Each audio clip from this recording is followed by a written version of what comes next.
right, welcome to another edition of Citrus Today. A couple of visitors with us on the set. First off, Susan Quinnell, who's the program director with Friends of Citrus and the Nature Coast. Right. Glad to have you back in the studio. Good to be here again, Dennis. It's been a while, but Jonathan Beard back with us again. It's also. good to see you, Dennis. Glad to have you be here. back. Jonathan is a program specialist, and we're going to talk about a lot of different things today, so stick with us. First off, you've got some programs that are going to be coming up. You're kind of getting reacquainted with the folks over at the YMCA. Yes. They have gone through several protocols during this pandemic version. You were in, you were out, now you're back in, and glad to be back in the YMCA, I understand. Yes, we are back at the YMCA, and prior to COVID, we did a grief support group there that had been going on for over a year and a half, and then of course everything kind of shut down with COVID, and now we are back and we are starting a new grief support group this Wednesday. Tomorrow will be our first day. And it's going to be a morning group. It meets from 9:30 to 11 at the Y. There's our flyer for that. So it will be meeting at the Y every Wednesday from 9:30 to 11. Very good. We're pretty sure it's going to be in one of their little conference rooms, but all you have to do if you're interested in going is go to the Y, go to the front desk, and they can direct you to the group, to where the group is being held. And they've got some great meeting rooms there, by the way. It's important if you have suffered the loss of a loved one, or you anticipate that coming up, you need to prepare yourself.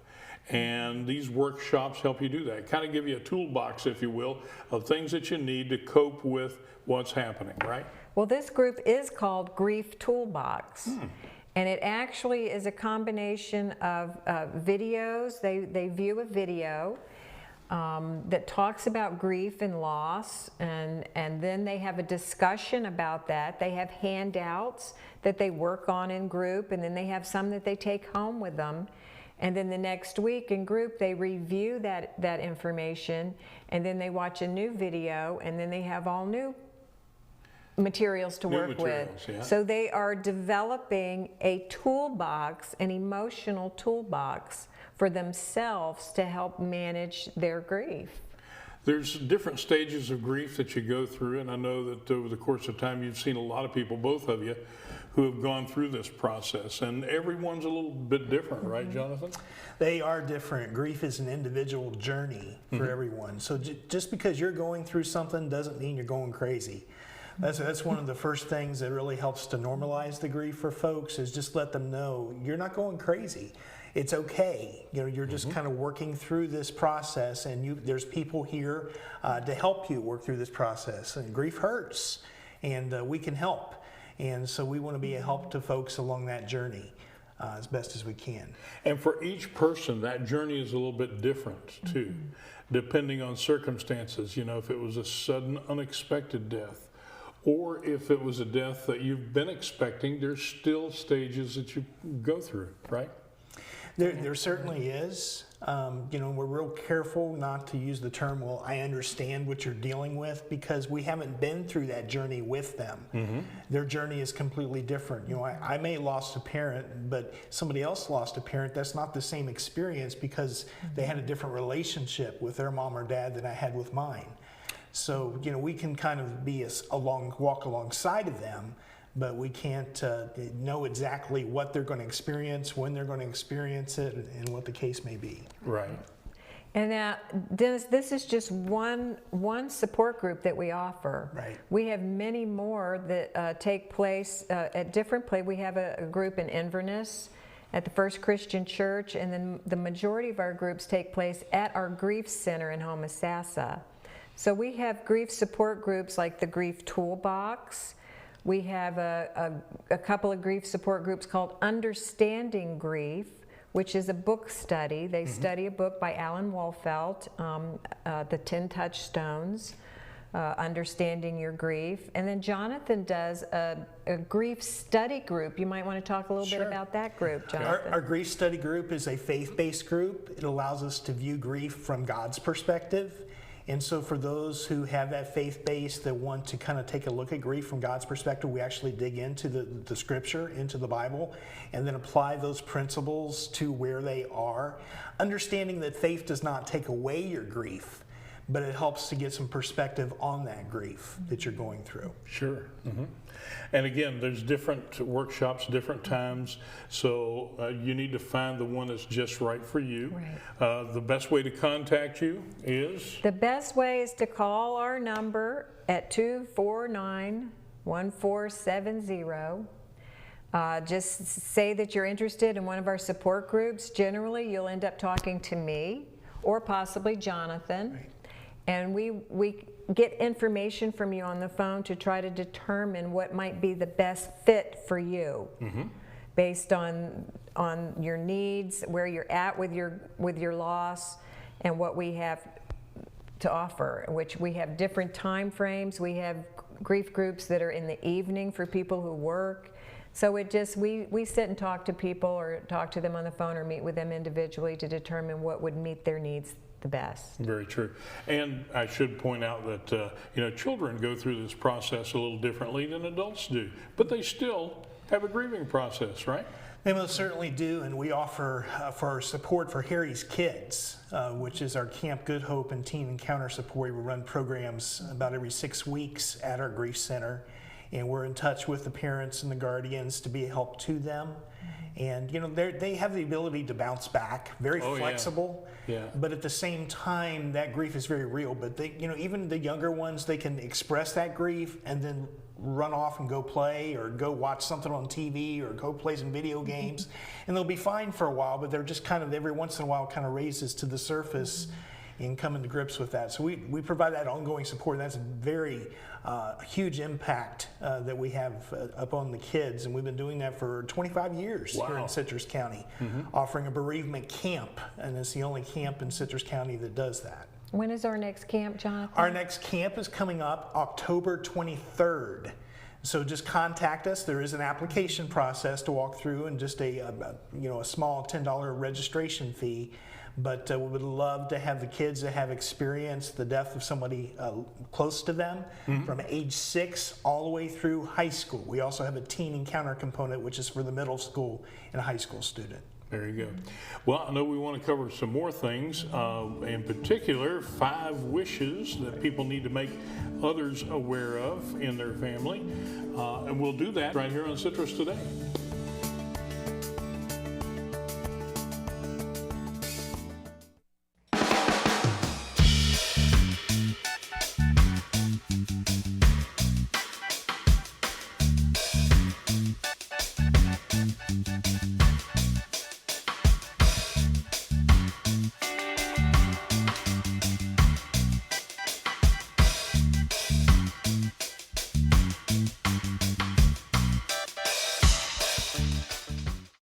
Once again, our guest today, Susan Quinnell and also Jonathan Beard. They are with Friends of Citrus and the Nature Coast, and we're talking about, the experience of going through grief after a loved one passes away.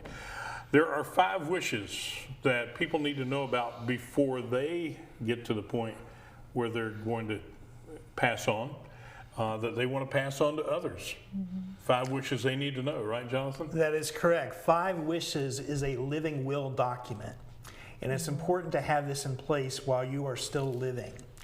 It puts your loved ones in a position to make decisions on your behalf. If you're ever found in a position you cannot make those decisions on your own, it designates someone to make those decisions on your behalf, and gives you the opportunity to express what your wishes are, to be in a position to say, this is what I would desire.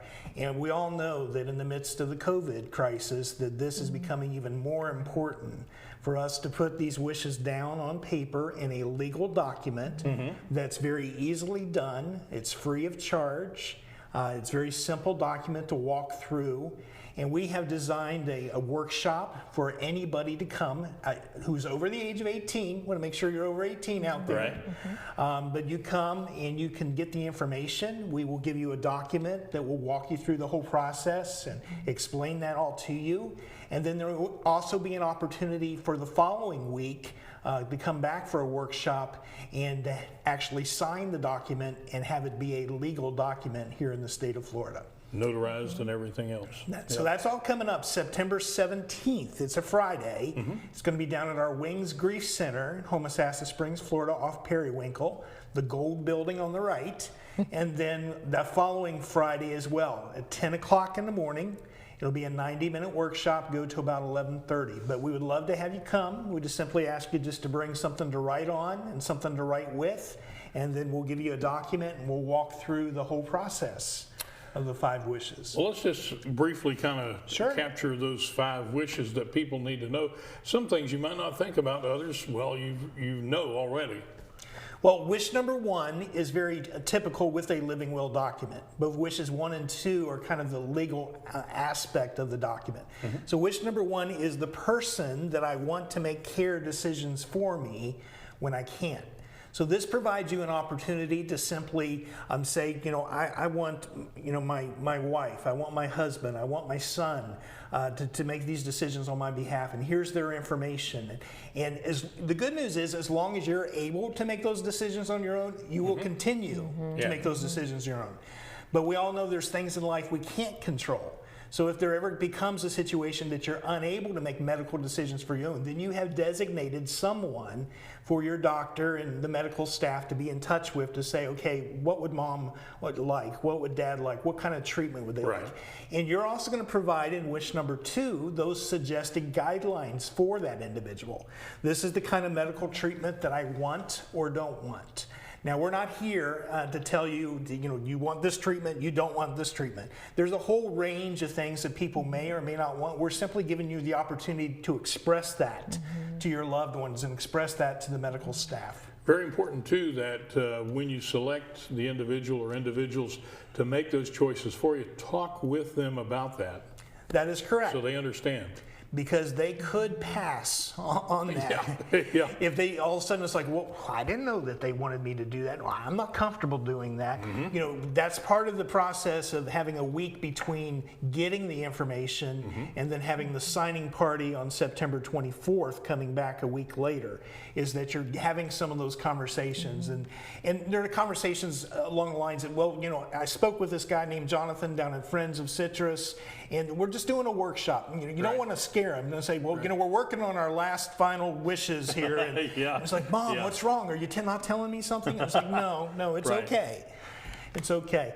The other 3 wishes are very unique to the 5 wishes. You're going to find living will documents that are out there in any state across the nation, in any place you go for medical services at the hospital. They'll present living will forms for you. But 5 wishes is very unique in providing personal, emotional, and spiritual wishes. And now, these are not legal in nature, but they are just as important. Wish number 3 deals for how comfortable I want to be. So it's things that other people may not know. I always use the example that when I sleep at night, I have to sleep with 2 pillows behind my head and 1 between my knee. And nobody knows that except my wife. And now all of you out there that are watching. Now you know. But somebody in the hospital or somebody in a facility would not know that. And if I'm sitting there kind of just trying to get comfortable and trying to sleep, they wouldn't know that unless I had it written down. And it wouldn't be that much difficult to get another pillow just to help out with that process. Number 4 is how I want people to treat me. Are there certain people that you would like to be by your bedside at end of life? Are there certain people that you would not like to be by your bedside? It just wouldn't be helpful in that given situation. Do you have a faith-based community of people that could be praying for you? Do you want them to have information about your health? Would you prefer to keep that private? Lots of different things that are there. And then finally, number 5 is what I want my loved ones to know. And this goes along the lines of how I want to be remembered. And so there's pre-planning things involved with that, so where you can provide information. I think of my mom and dad who both pre-planned their funeral. Yes. And as a minister, I had the opportunity to kind of do the funeral exactly as they had designed it. A lot of people's like, well, I don't know what they would want for their funeral. I don't know what to tell you. I don't, but if you write these things down in advance, here's something I want said. Here's something that was meaningful to me. Here's the I'd like to song have this I want. included. Exactly. Right. Right. Okay. Yeah, and again, it's all about those wishes that you need to make known before you're in the situation where you can't. Right, exactly. Yeah. The term actually is power of attorney for healthcare purposes, and Right. with power of attorney, that does go away at time of death. Yes. So this is something that is considered a living will that is in effect while you are still alive. So that's something that you want to pick. When you start thinking about last will and testament, that's another whole area Right. that deals with an estate and after time of death. But when you talk about living will, you're talking about while you are still living. All right. Again, it's Friends of Citrus and the Nature Coast, and this is just one of the workshops that they do. You can find out more information by calling them. Again, give me that phone number.